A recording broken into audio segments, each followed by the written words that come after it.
I'm Miwa Messer. I'm the producer and host of Poured Over, and Barbara Kingsolver. Of course, you know Barbara Kingsolver, but she has also just won the Pulitzer for Demon Copperhead, which is fabulous. And we will get to this book, I promise you. But Barbara, I'm going to ask you to talk about Southern Appalachia, where you live, and you moved back to what, in early aughts, you moved back from Tucson? Yeah, that's right. I grew up in Kentucky. I had to do my walkabout. I left. Actually, like so many people growing up in really little towns, I couldn't wait to, kick the little town dust off my heels and get out of there. I went to college in Indiana. Then I really did my walkabout. I lived in Greece, in France, in the UK, in York. And I sort of wound up in Tucson for no particular reason. I went there to see the West and thought that I would maybe stay a month or two, and I stayed 20 years.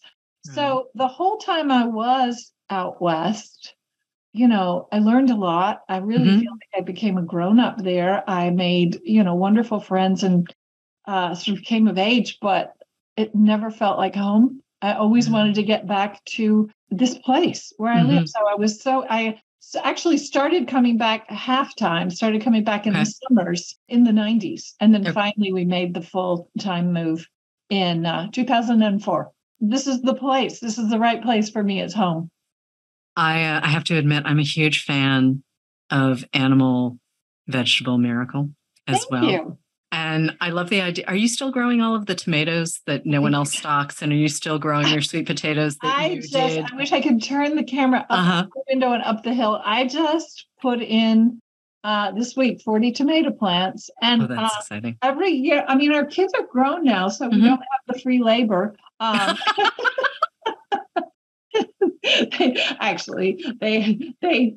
They're always willing to help. But, every year we say, well, we'll downsize. Next year, we won't need such a big garden. Right.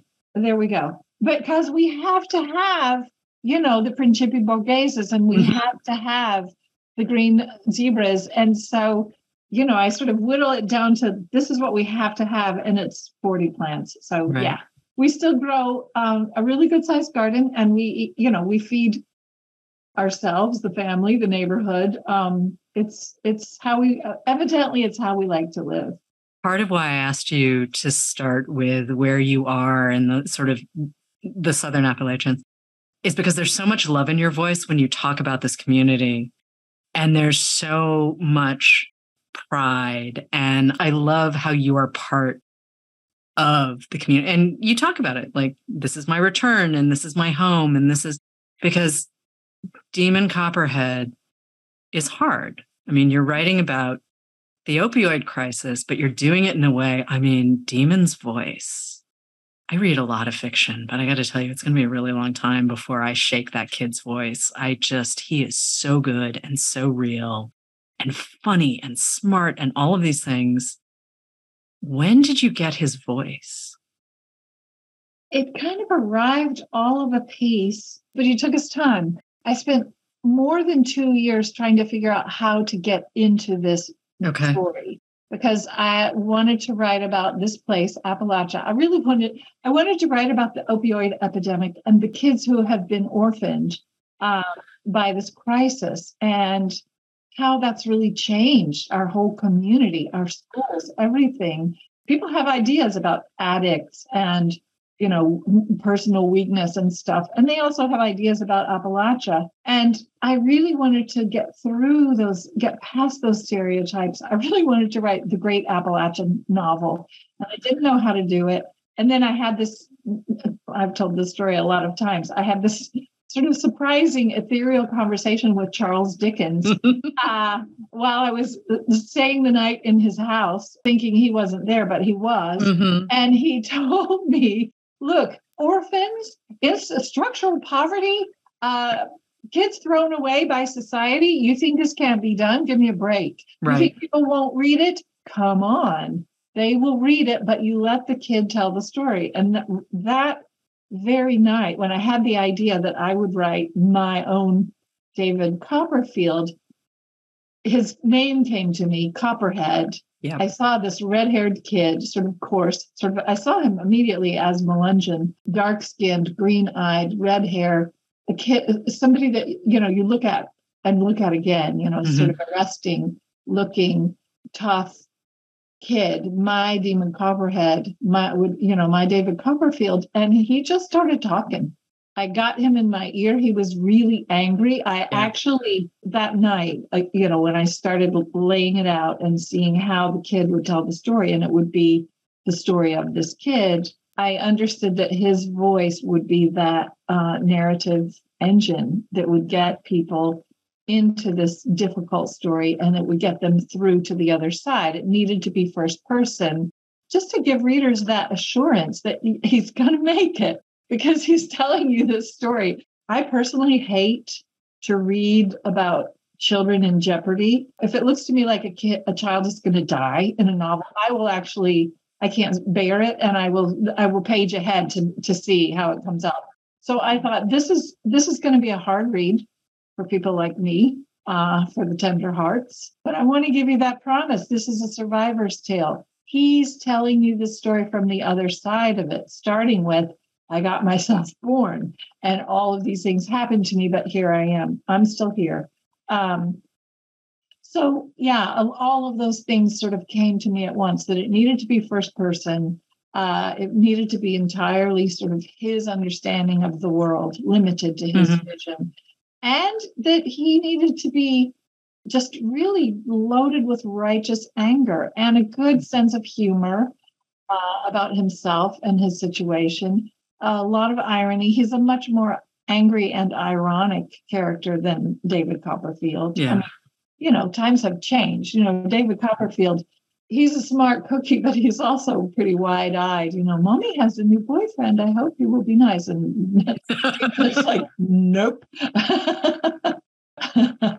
I have my instructions and no. So a funny thing is that initially he was so angry, I had to dial him back. In the earliest drafts, he was so mad that I realized he would be off-putting. Actually, when I had written about 200 pages of the first draft, for curiosity, I did a search to see how many F-bombs Demon had dropped in the first 200 pages. You want to take a guess?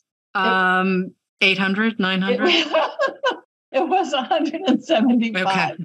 So I thought, maybe I can dial that back to just like one every 3 or 4 pages. Not just his language, but his whole attitude was very, very pissy. So he has to be likable. You have to, you understand his anger, but you also have to start by liking him and then loving him.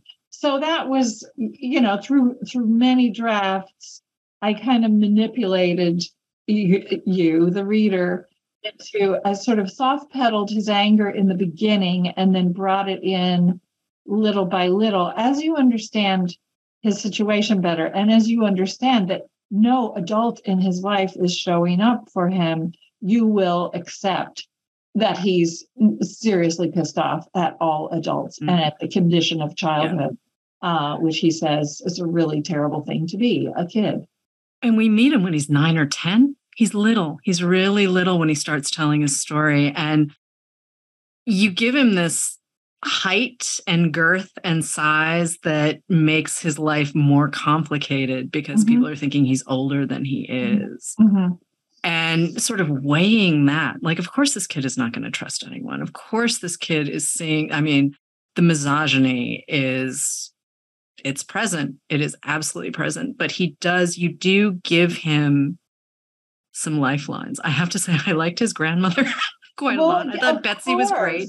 The neighbors were lovely, Yeah. And that's, it's a line to walk because I feel like I have this duty to represent Appalachia, represent my people and my place and my culture, because it is so unfairly treated. If it shows up at all, in mainstream media, we're just dumb hillbillies, or we are, a poverty documentary. So I wanted to give, truth and beauty and nuance to my culture, and to talk about these real problems that we have, these things that have been done to us. But, there are the addicted people, and there are the abusers. There's the horrible stepfather and so forth. But it's an ecosystem of characters. I wanted to show you how nobody operates in a vacuum. In this place, that's one of the truest things I can tell you about us, about my people, is we are people made out of community. So every kid has a memo.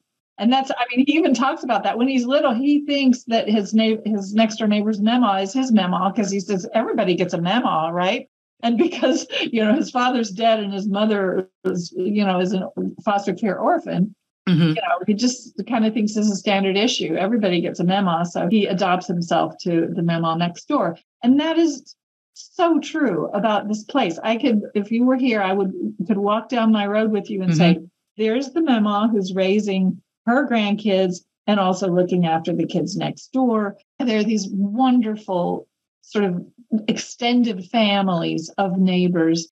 And there are people like Jean Peggott, these professional people. She's the wonder nurse who, there's kind of permeable boundaries between her patients, her clientele, and sort of her genuine love and care and desire to kind of look after these people even after they leave her office. So that's us. That's who we are. And if a kid has one adult in their lives they can count on, it makes a world of difference. And so that was his salvation. He had every terrible situation. He had at least a teacher, or a memo, or the June the Wonder Nurse, somebody who had his best interests at heart.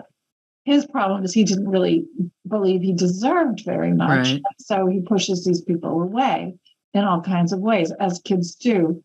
And also he considers himself an adult from the time he's 11, because he's essentially, had to look after his own mother since he was old enough to find her shoes and find her keys. So that toughness that allows him to survive also keeps people at arm's length, but not the reader, I hope. No. I have no experience of the region beyond what I've read in books and what I know from history. I mean, one of the things I appreciate about this book too is the way you do not separate the actual history of Appalachia from Demon's life. I mean, we're talking about the mine strikes, and we're talking about what has happened in terms of corporations coming through the region and doing really terrible things to the communities, all just because they can. Honestly, they simply can, and there's a way to make money. Yeah. And I live in a couple of cities, and I'm very lucky, and I'm a city person. Okay, straight up, I will own it. I'm a city person. Of course. Most people are, or half the people are. But the idea that someone like you or someone like Jane Peggott would go back to the community and say, no, I'm part of this. I don't want to leave. That, there's a brain drain that happens in places like Appalachia because there just aren't resources. I mean, employment is the main thing. And that was quite deliberate.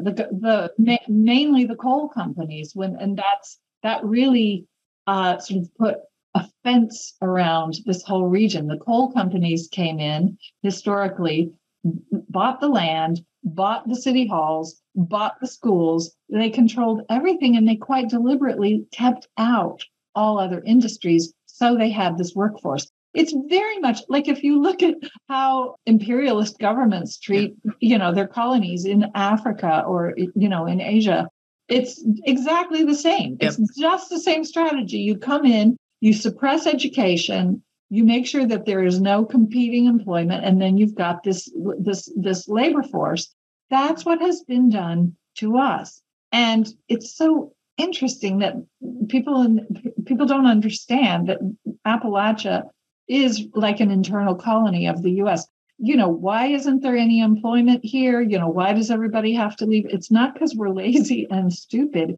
This was done to us. So I don't see that story told very often. And so I wanted to tell it. And also give, outsiders some sympathy for how this feels from the inside. It affects even like when families are getting ready to send a kid away to college.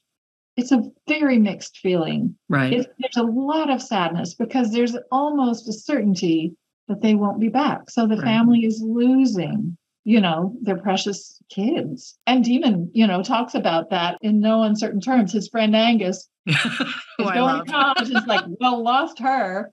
She's going to have to live in some horrible city, poor her.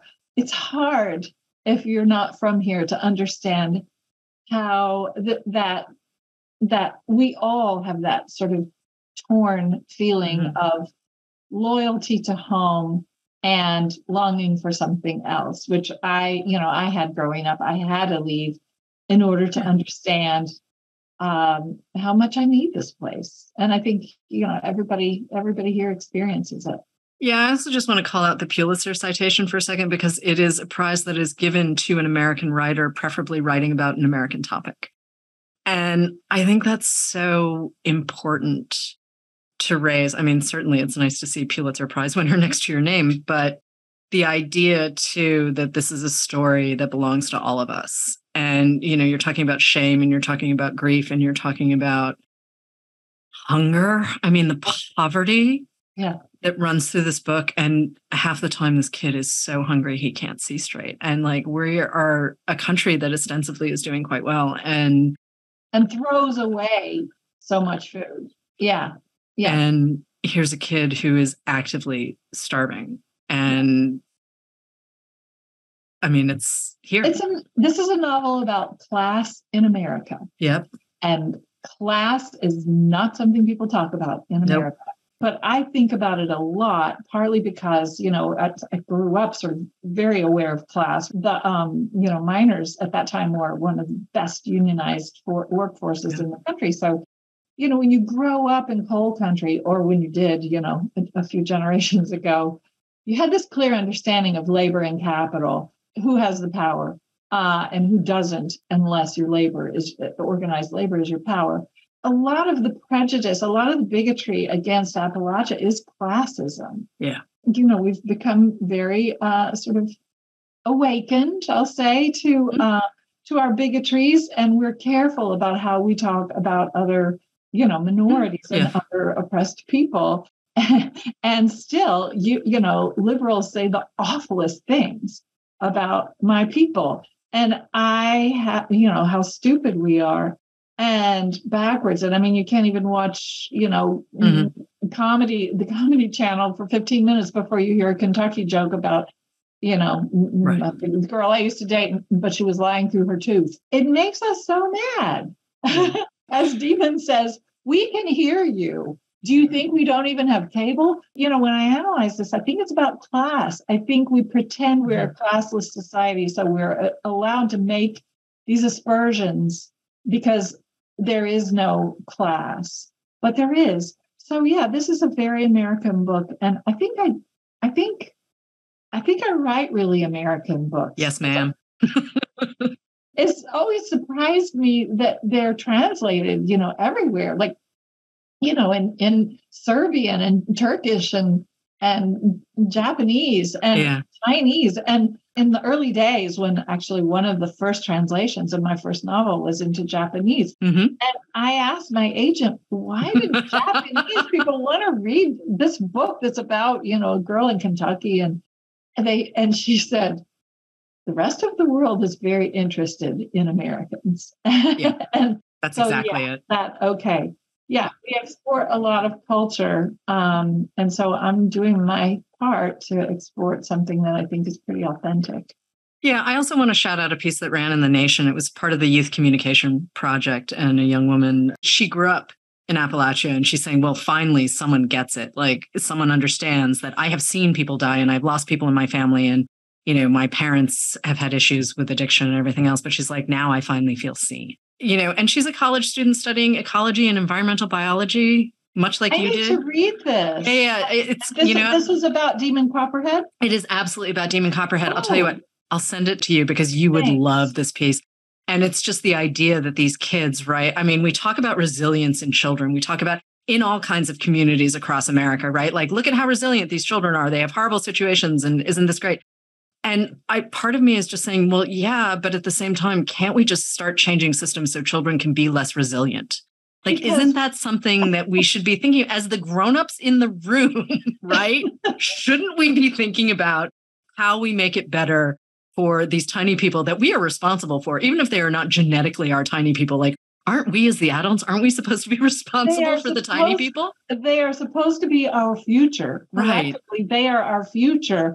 And okay, resilience means they survived. Some of their peers didn't. They survived. But okay, they're still alive, but they're living with trauma. Yeah. That trauma that gets passed down through generations. So this is not a kind of future that we want. And that's something that I really wanted to expose, these simple things that people don't know, such as the fact that the foster care system is run as a for-profit business. Yeah, that's wrong. Kids are so wrong. Products. Is that how we want to treat kids? And that the DSS, these social networks that are supposed to be taking care of these kids are stretched so thin, and the workers are so underpaid, and the turnover is so great that a DSS caseworker who is the legal guardian of a kid in foster care may not actually even know the names of these kids. So that I'm so glad to hear about that young person's take on this. I've heard from a lot of people, a lot of kids who said, "Wow, yeah, this is my story." One young woman who grew up in foster care, and she's now in college at the University of Kentucky. And I just wrote her. She wrote a review that was placed in a couple of places, and she sent it to me. And one of the things she wrote in the review was, "This book isn't for people like me, because I already know, all of this. This is for other people, and I want them to read it." And I wrote to her, and I told her, first of all, how proud I am of her for everything that she's done to be the person she is. And I can't wait to see what she does next. But also I said, yeah, I did write this book for you. I want you to know that you're a person. When I was a little kid growing up in Kentucky without the faintest idea that people like me could write books, if I had seen someone like myself in an honest to God book, I would have changed everything. That would have, I probably would have become a writer a decade earlier than I did. Just knowing that was possible. Right. So yeah, mirrors, books are windows, but they're also mirrors. Yeah, totally. But you've also in the past talked about how being a freelance journalist really helped you hone your novelistic skills. And I'm wondering if we can talk about that for a second, because, in 2018, you did an essay for being an exclusive edition of Unsheltered, which is also a novel I love. But you're talking about questioning yourself and how you possibly write about a crisis when you're in the middle of it. Mm-hmm. And Demon Copperhead, you have done exactly that. And part of me feels like that's your scientific training. Part of me feels like that's the journalism. And part of me thinks that's being a novelist as well. But all of those pieces come together for you in a really interesting way. And I was hoping you'd talk about that a little bit. Well, sure. Well, the main being a journalist did several really life-changing things for me. One was just getting a paycheck for writing. Just understanding that if I can sit at this desk and do the work and turn in the piece on time, I get paid. And that was a revelation. And I wanted more, because I had been writing all my life, but studying biology, getting degrees in biology, because that seemed, like I could support myself. I didn't imagine I could, even though writing was my favorite thing, I didn't imagine I could support myself as a writer. So that was a revelation. And the other amazing thing that being a journalist did for me is get me out of my shell. I'm about the most introverted person that you can imagine. If there's like a spectrum of the extroverts and introverts, like off the charts. I'm over I'm over there, which is great for a novelist, because I spend, all of my working life in this room with no other people, just, the people in here and the people back there on the bookshelf. And it's very quiet and I love it. I could live in a room by myself, and I do. Well, I also have a family, but they're great. But yeah, I'm a really introverted person. And, in the beginning, also a shy person. I was that kid in class who never talked, who sat in the back, that kid that, we're taught that introversion is wrong, bring them out, make them talk, all that. Well, I didn't. Well, then I had this job where I had to just cold call Kurt Vonnegut or, whoever and go get a statement from this woman that slammed the door in my face. And Kurt Vonnegut did not, by the way, he was very nice, but just that sort of terrifying business of picking up a phone and calling somebody that doesn't necessarily want to talk to me was one of the hardest things I've ever had to learn to do, and actually go places, show up, get in people's faces, talk to them, get the story, even if they're not ready to talk about it, be compassionate, but get the story. Yeah. I learned that you can be, introversion is for life. It's how I'm wired, not going to change. Shyness can be changed. And so I am not shy anymore. And that's really helpful as a writer, because I still have to interview people. I had to sit down and talk with a lot of people who've been through really hard things in order to get the information I needed to write this book. So, too, with Demon Copperhead, I know you did talk to a lot of folk. I just want to shout out 3 writers that I'm sure popped up as you were working. I mean, certainly Beth, Macy, Patrick Radden, Keefe, and Sam Quinones. And we'll drop those book titles in the show notes as well. Because Beth Macy, Dopesick, Lazarus Rising is an incredible book. It's so hopeful, and it's a beautiful, beautiful book. Patrick Radden Keefe, the first time I read him, I was so mad. And I'll tell you, if you listen to the audiobook of him reading Empire of Pain, your blood pressure will come down a little bit, because the first time I read it, I was so mad. And Dreamland, obviously, by Sam Quinones. But, we're talking about the people in your community, though. We're talking about people you see. And I'm not saying their stories directly come into this book, but it's really intense writing about your people like this. Yeah. Oh, yeah. And especially kids, but also old people have, there's so many elderly people who are addicted because they went to the doctor for an injury, and got this bottle of pills and were instructed as Purdue had passed down to them. You take these by the clock, don't miss one, stay ahead of the pain. And they get to the end of the bottle and they're already addicted. And a lot of elderly people haven't even known that they were addicted. They didn't really know they were dopesick. They just knew when they finished the bottle, they felt horrible and had to go back to the doc for more oxy. In every walk of life, there's so many people who've been wrecked by this, families wrecked. I have so much compassion and sympathy for them that I really wanted to get into this book to pass through. So yeah, it's a very dark book. I had to spend days and days in, just get up in the morning and go again, sit down here and say, oh God, what am I doing today? It was really hard. There were dark months of the writing. I'm so lucky that I have a really supportive family. I would just, and I set limits, I would just say, okay, at 6:00, I'm out of here. I'm ending this. Wherever I am, I'm going to shut down the computer, go downstairs. And my dear husband will take my hand and say, let's go for a walk. Let's walk up the road into the woods and just remember that life is good. We have, we are doing the best we can for everybody that we can. And my family is happy and healthy and, just kind of bring me back to what's good in life. And also just remind myself that this is for a purpose. I'm not doing this for myself. If I were, I'd do something else. I would go knit a sweater. Oh, I have questions about your sheep, but we're going to cover some other stuff before I come back to the sheep. Okay. I'm a knitter as well, so I have questions for you. You are? Okay. I am. Oh, yes. I was delighted to know about your sheep. But Can we go to Steinbeck for a second? You've talked about Cannery Row and the impact, and it's a book that, I mean, I love Steinbeck's body of work as it is, and it's so delightful to be able to pick up stuff like The Wayward Bus that people have never taught. And, he just had this eye for America, right? My eyes are getting really big as I talk about John Steinbeck. And I don't know if you saw that really great new biography of him, Mad at the World.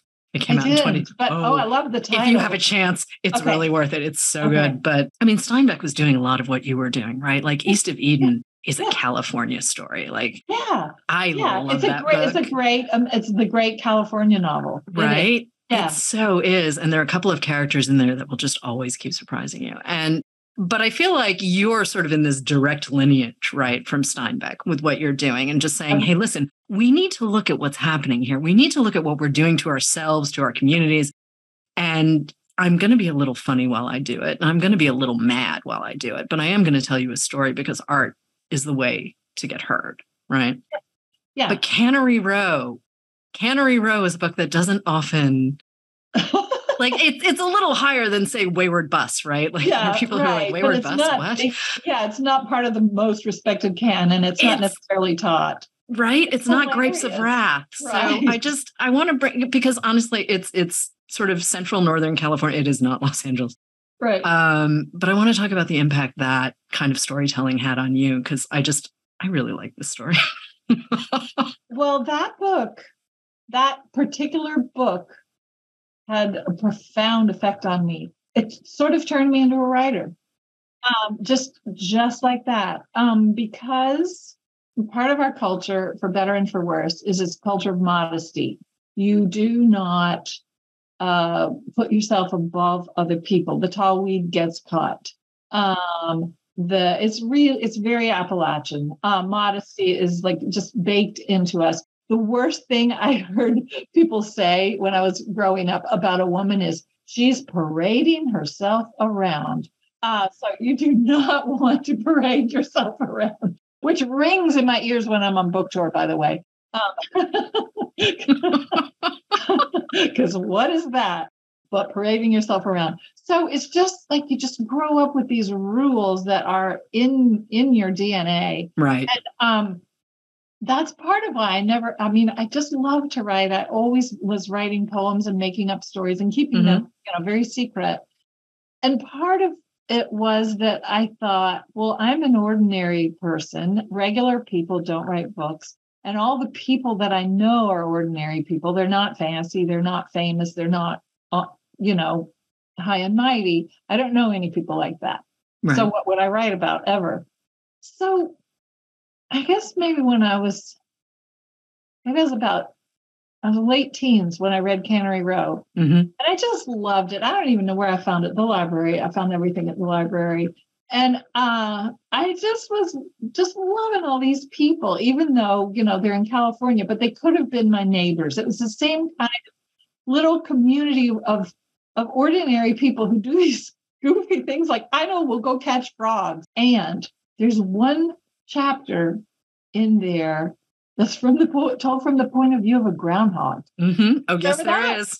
Oh, yes, there is. That rocked my world. Right. Like every little person in this funny community, sort of funny, threadbare, not wealthy, not important people community, including the groundhog, had a point of view. Yeah. And all together, they made something glorious. They told you something about the world that you didn't know before. And when I read that, I just thought, I could write a book like that. I could write a book like that. And that was The Bean Trees. My first novel was my version of Cannery Row. I didn't really think, when I was young, I just read voraciously everything I could get my hands on. And these certain books just would, ring my bell and tell me something new about what fiction could be in the world, what it could do. I wasn't thinking so much about Steinbeck, but as I went on, I kept going back to Steinbeck thinking, okay, he's doing what I want to do in all these different ways. And I learned different specific things, like the way he uses the dramatic point of view of Mice and Men. for example. I studied that to say, okay, I can write about a person who's very much not me, whose brain I don't fully understand, a character like Lenny, but I have to do it from the outside by a very careful observation. So that's been my answer all along, pretty straightforward answer to that question of authenticity and who am I allowed to write about, which is a very big question these days. Yep. That's my answer. I'm allowed to write about anybody I want from the outside. I don't go inside and try to represent what their brain looks like inside. But anyway, all these different things I learned from Steinbeck. And then finally I sort of grew up and said, oh, legacy. Yeah. Yeah, he's like my writing grandfather. He's one of the few writers who really persisted through that era of U.S. history when art and politics got a divorce. Yeah. Just how the McCarthy era, when it was done to artists. They lost their jobs if they tried to be political. He's the voice that of the 20th century that just kept talking to us all. And one of the ways you pass on his legacy too is through this Penn Bellwether Prize that you have sponsored since 2000. Yeah. And Lisa Coe, The Leavers, was one of the picks. And also Jamila Minnick's Moonrise Over New Jessup is out now. There's a new one coming for 2023 that's not yet pubbed. But I want to shout her out. Fabienne Josephat, Kingdom of No Tomorrow. That's the 2023 winner. And I would really like to talk about this prize for a second because I think it's really important. It's a cash prize for emerging writers, let's call them. Folks who have not yet been published, and you do this in conjunction with some other folks. And I think it's just really important to talk about it for a second. Would you mind bringing us through? I'd be delighted to. Yeah. When I started this in 2000, after I got my first sort of big advance for Poisonwood Bible, I'm a very low overhead person. My family and I, we don't need a lot to live on. We like living simply. So I thought, well, what am I going to do with this money? And it seemed like at that time, I felt like I was working against such strong headwinds against the kind of writing that I like to do, which is what I would call socially engaged fiction. Right. Fiction that really just engages with issues that I think we all, should be thinking about and want to be thinking about. It was just not done. Partly, I think that was because I'm female, and there's this thing about women, assuming moral authority. I was accused of ambition, whereas men would be praised for it. Sorry, I'm trying not to. I'm trying not to make snorting noises, but I'm dangerously close. But so, yeah, a lot of it was that, but it was just also a time in American letters where there was just no courage in terms of social engagement. It was just all minimalism and form and not meaning. So I thought that's the kind of writing I want to support, and I want to sort of give it cachet for publishers, for writers, for readers. And the best way to do that maybe would be to find a manuscript that has not been published and award it with publication. So this is a unique writing prize. All the writing prizes go to people who are already published, who have usually, already done a lot in their careers. And it's just like a nice pat on the back. So you can say, oh, I won the Pulitzer. Yippee, which is also very nice. But I didn't need it. You know what I mean? I'll say it didn't change my life so much. I wanted a life-changing award. I wanted an award that would establish a career for a writer. So that's what we do. We read unpublished manuscript, and the winning manuscript is awarded $25,000, which is a big fat writing prize. That's a good writing prize. Oh yeah, without a doubt. Without a doubt. More than the Pulitzer, I would just say. So it's a chunk of money, and in addition to that, you get to work with an editor and you get published, guaranteed. Yeah. And so you also get the advance from the publisher and the publicity and all of that. So it's just a life-changing award that I wanted to create and fund to help put these writers into the world. And we've now put it's every other year because it's a lot of work to read unpublished manuscripts and all that. the administration, and Penn does the administration, and they do a wonderful job. In these 23 years, we've put a lot of writers into the world, like Lisa. They keep writing great books, and that makes me so happy. It's a lot of runway.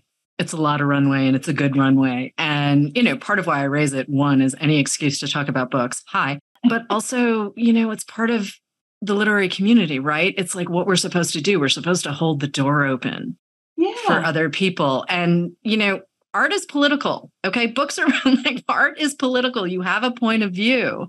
And maybe you don't agree with someone's point of view, but you have a point of view. And I love, you made this point years ago in an interview you did with Richard Price, who I quite like, one of the nicest men in the world, and also just a really great writer. But you're talking about finding the universal, right? Finding the universal in a story where someone can connect. And again, I have no connection to Appalachia beyond what I've read. And you just pulled me in to this world. I get so excited just thinking about all of these voices, this chorus. And yeah, Demon obviously is the heart and soul of this book. But even the bad guys, I was like, well, I'm going to see what you do. And there's not necessarily a direct correlation to everyone in David Copperfield. So if you're thinking, oh no, Charles Dickens is not my guy, David Copperfield is not my guy, doesn't matter. Just read Demon Copperhead. You don't have to read or even like Dickens. No, not at all. Not at all. If you do, you'll find like a million private jokes between me and Charles Dickens, which is, just those are just Easter eggs, but you don't need them. But what you say about art being political is what I've always thought. And I think that the heart of it for fiction is empathy, that it gives you, it puts you inside of the other. So it breaks down these walls between us, which is a really political act. It's kind of the opposite of war or meanness. But that's why it just like for years and years and years, it sort of baffled me when people always opened the interview with, well, you're a political writer, right? And like, why do you do that? Because I live in this world. Right. And these are like, why would I write about sexism? Because I breathe it and I live it, and I'm experiencing it actually in this interview. You might not know, not this one, but no, I understand. But, I do understand what you're saying. How can an artist not be political? I mean, even a romance novel has a point of view. Yeah. And I couldn't even figure out why I was so singled out. I think maybe the ambition thing, writing about large themes, also being, sort of a working class writer. I think what people often meant by that was, this makes me uncomfortable. If it makes me uncomfortable, then you shouldn't have written it. So the good news is I think we're getting over that. I think when I look at the most talked about novels of recent years, they're The Overstory by Richard Powers. They're, Colson Whitehead, The Underground Railroad. I think that the entry into this new openness in publishing to socially engaged fiction, I think the entry was identity politics. That sort of led the way, and now we are accepting a lot of sort of diverse points of view. The publishing world has gotten so much more sort of open-minded about whatever political art is, that I'm wondering. Actually, I'm sort of in an existential moment with The Bellwether. I'm wondering if I love that it brings a new writer into the world, but I wonder if we need that exact Bellwether, or if the Bellwether needs to be looking for some other voice that needs more help. It's just something to think about. It is. I mean, Orion Magazine, right? You've been interviewed. I do. I write and they're a good crew of folks. I'm very fond of them, and they're working actually on a sort of an education program in conjunction with Brown University, sort of workshopping some stuff with some up and coming writers. And I'm just like, oh, that seems like, I don't know, that environmental writing. I mean, I think there's some folks who there's so much room to roam in fiction, and especially when you're dealing with something that's as big as sort of climate change or, just the environment in general, what we're doing to it. like farming, for instance. I never knew anything about tobacco farming. I just, honestly, I thought at this point it was all sort of the giant commercial farms. It never occurred to me that smaller farmers would be involved in this in any way. Because sorry. Actually, interestingly, tobacco is the one crop that cannot be farmed on an industrial scale. Okay. It's the only crop that still has to be raised by small family farms. And so one more unprintable word that has happened to my region. Yeah. Because that was the base of this county, all the counties around here, the county I grew up in, the base of their economy was tobacco. And it was so odd for me, who like tobacco was new shoes. Tobacco was how I got to go to college. And to go to college and hear people saying, oh, tobacco is evil. Tobacco had just recently become evil or was in the process. And if I would say, but what about the tobacco farmers? People just had no notion that farmers were growing this or that they didn't have any choice about it. I guess it's the same with food. We don't really think too much about where the food comes from. I was a weird little kid in New England in the 70s because we had a working farm just a couple of doors down. And so my brother and I, every fall, or whenever, there would be a new piglet, and then the piglet would turn into a hog and then would disappear. And we would go running into the house and say, where's the pig? Charlotte's Web. Our neighbor would just say, in the freezer. And we'd say, okay. We were exposed to this stuff very early on. Maybe it influences the way I eat, but also I just live in places where I have access to green markets and I have access to all sorts of wonderful, amazing things. And I don't honestly have to think about it that much. And I do feel guilty about that. But I'm a city person. Well, it's those are the choices you have, and you're among the choices you have, you're making the good ones. So what's to feel guilty about? I feel like food is one, and we talked about this in the book, in Animal Vegetable Miracle. Yeah. That making more sustainable food choices is one of the few areas of sort of righteous living that's actually, there's no sacrifice. It actually tastes better. It's just more fun. It's more delicious. It's like, it's the kind of opposite of tightening your belt. Yeah, we are lucky. And actually, before I let you go, though, can we go back to the sheep for a second? Because you also raise Icelandic sheep. And I know we've had this big conversation about all of the things that are broken, but I want to go back to this beautiful place that you live. Which is really so much not broken. I mean, it matters. Yeah, no, there's so many things that I love about living here. When well-meaning friends from far away sort of idly ask me how I can live in the middle of nowhere, I look around and think, oh man, this is everywhere. This is my everything. All the food that we can eat is growing, growing right here. Our water comes out of the mountain directly into our house. In the scheme of things, with a changing climate, we're so lucky here. We're getting more rain than we used to, but generally speaking, and I should say this quietly, or everybody else in the planet will want to move here, but we're doing okay. We're actually pretty well set. We're not near a coast. We're not, right. The unsettled weather is very hard on farmers, but everyone's adjusting. But yeah, we grow our own food and we grow our own sweaters. Yeah. So we have a flock of Icelandic sheep. They're very beautiful. They're all colors. Right.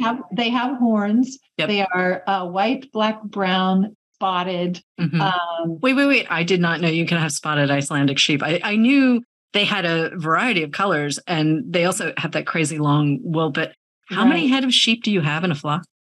Depends before or after lambing, but we're flock because they have twins or more.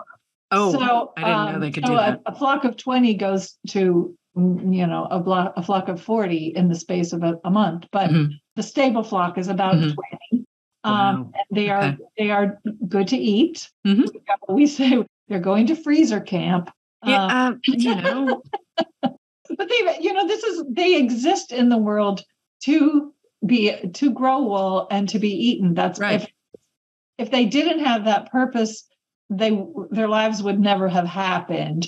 So that's how I look at it. When a leg of lamb on the table, is that animals' actualization. And I know there's people who just don't get that and think that I'm a horrible person for saying so. But, everything eats. I'm a biologist. Everything has to eat something alive, unless you happen to have chlorophyll in your leaves, and then you are a god. So yeah, our sheep grow this beautiful wool, which we shear twice a year, and I take to a mill, which is run by a friend. It's not too far from here. She makes the yarn. She makes beautiful yarn, and her mill is solar powered, and my sheep are solar powered. There is no fossil fuels go into those sheep because they eat grass. They eat the sun, turned into food by those wonderful gods, the grasses. And so then I knit sweaters. And, when I give someone a sweater, I say, this is made of pure sun. I love that no fossil fuels entered. Well, I do have to drive to the mill. So okay. I have an electric car now. And all ththings considered, that's a very small footprint for a very, very cool project. I knit with my own wool, and it's really fun. I've actually just entered into this collaboration with a knit publishing company called Knitrino, where I'm designing patterns that people can knit with my wool, with my yarn. Oh dear.